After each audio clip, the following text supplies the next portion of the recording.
ওই বাইরের থেকে এসে মাথা চুল আউলাই দিবা, ওই আদর আমার দরকার নাই। পররাষ্ট্রমন্ত্রীর এই বিদেশ নাগরিকত্বর ইস্যুটি নতুন করে আবার আলোচনায়। দেখেন, বিদেশে নাগরিকত্ব বিষয়টা আগে বলি, এটা আমি আগে যেভাবে দেখতাম এখনো সেভাবে দেখি। এর মধ্যে আমি বিশেষ কোনো ফ্রুটিকা অথবা কোনো বটিকাও খাই নাই যে আমার চিন্তা ভাবনা চেঞ্জ হবে। আমি তখন এটা দেখতাম কেন সেটা আগে বলি।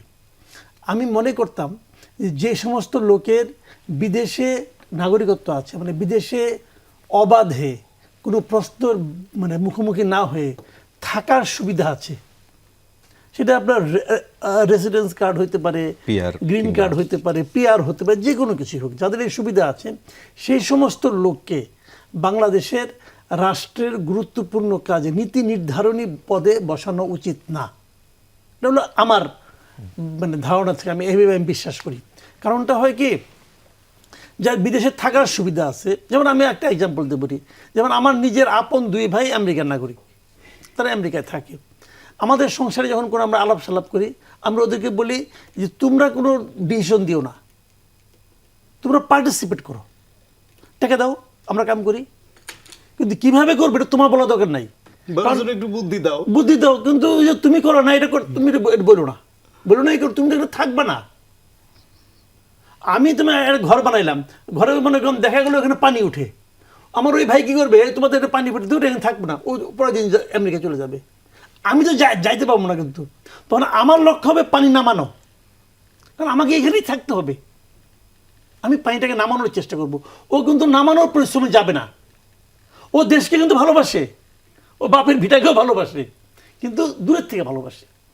এদের ভালোবাসায় কোনো খাদ আছে না আমি বলছি না, কিন্তু আমি নিরাপত্তার কথা ভাবি। যেমন ধরেন আওয়ামী লীগ আমলে এই যে একটা গোলাপ ছিল একটা, সে আমেরিকায় অনেকগুলি তার বাড়িটারি আছে, সেখানে বিরাট নেতা, বিরাট মাতবর, এখানে মাতবরি করে মাল কামায় আমেরিকা পাঠায় দেয়, কারণ আমেরিকাতে পোলাপান সব থাকে তো।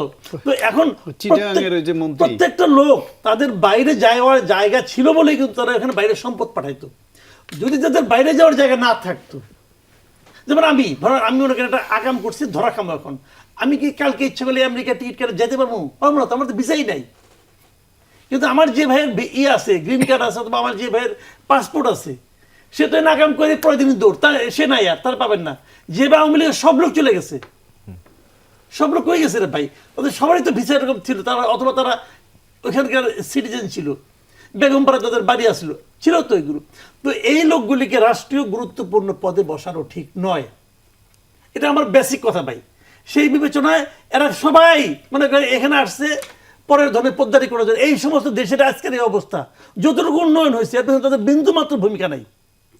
বাইরের থেকে এসে জ্ঞান দেয়। কিছু কিছু বাসায় দেখবেন, আপনার ছোটো ছোটো বাচ্চা নিয়ে বেড়াতে যাবেন, ওই বাসায় করে আদর ভাই বাচ্চা আছে না, মাথাটা একটু নাড়াই দিব, চুলটা একটু আওলাই দিব, খুব খাতির, হ্যাঁ তুমি কেমন আছো বাবা, তোমার কি নাম বলো, খুব আদর করতেছে। কিন্তু ও চলে যাওয়ার পর মায়ের কিন্তু চুলা চাইতে হবো, ওর মা বুঝে এই বাচ্চাকে এই পর্যায়ে আনতে কি কষ্ট হয়েছে।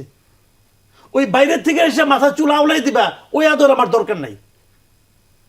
এটা কেউ থাকবে না দেশে, বলি না ইংলিশের সময় কেউ থাকবে না, আছে আলিরিয়াস কই, দেশকে এত ভালোবাসে, মুনির হায়দার কই, আছে কেউ? একটাও তো নাই, সব বিদেশ চলে গেছে। তো ওরা আসছিল কোন এখানে? দেশ উদ্ধার করতে আসছিল? আমার দেশে আমি উদ্ধার করতে পারি না, এই দেশে আমি থাকি, এখানে ময়লা করি, আবর্জনা করি, আমি পরিষ্কার করবো। তোমার যদি এত খাতির লাগে আসো, তোমার ওটা সাইডে আসো। এতদিন বলতে যে শেখ হাসিনাকে ওরা আসতে পারতাম না, তো শেখ হাসিনা তো চলে গেছে, তাহলে তুমি আসলে না কেন? আসো, আসে না কেন? পিনাকি আসে না কেন? আসে না কেন বলেন আপনি? বিরাট জ্ঞানী, জ্ঞান দিচ্ছে বসে বসে করে, আয় বাট এখানে আয় এখন তো তোর নাই, এখন তো হাসিনা নাই। তো এই সমস্ত আদরের কোনো দরকার নাই ভাই। আমার দেশ যাদেরকে নিয়ে আসা হয়েছে, এইটা একটা এর চেয়ে বড় কোনো ভুল ডিসিশন হইতে পারে না।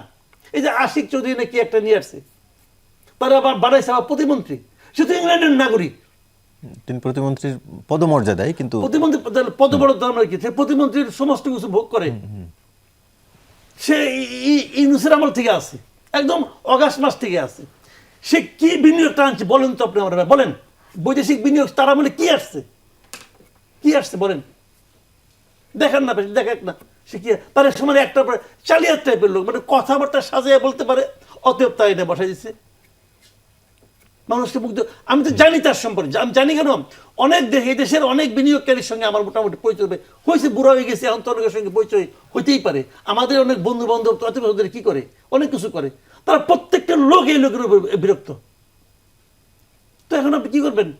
তার প্রতিমূর্তি বানাই দিছে।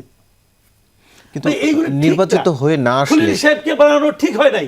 এখন পর্যন্ত ডক্টর খলিলকে কেন বানানো হয়েছে এবং খলিল সাহেবকে পররাষ্ট্রমন্ত্রী বানানোর মাধ্যমে তত্ত্বাবধায়ক সরকারের যে কনসেপ্ট, সেই কনসেপ্টটাকে ধ্বংস করে দেওয়া হয়েছে।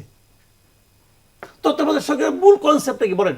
মূল কনসেপ্ট হলো নির্বাচনের সময় এমন একটা সরকার থাকবে যে সরকার নির্বাচনে অংশ নেবে না অথবা কোনো দলকে সমর্থন করবে না। বাংলাদেশের তত্ত্বাবধায়ক সরকার যতদিন ধরে আসছিল, আপনি একটা জায়গায় দেখান তো যে এই তত্ত্বাবধায়ক সরকারের একজন সদস্য ঠিক পরে গভর্নমেন্টে ওরা যে ইলেকশনটা কন্ডাক্ট করছে ওই ইলেকশনে বিজয়ী সরকারে কোনো একটা পদে গেছে দেখান।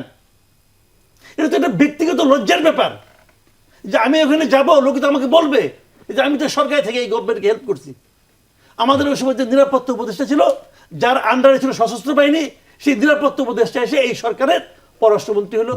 এখন যদি মানুষ বলে যে নিরাপত্তা বাহিনীকে সেই সরকারকে বিজয়ী করার জন্য হেল্প করতে বলছে, যদি বলে কে জবাব দিবে? বিএনপির কাছে কোনো জবাব আছে? কি করে এরা এগুলো?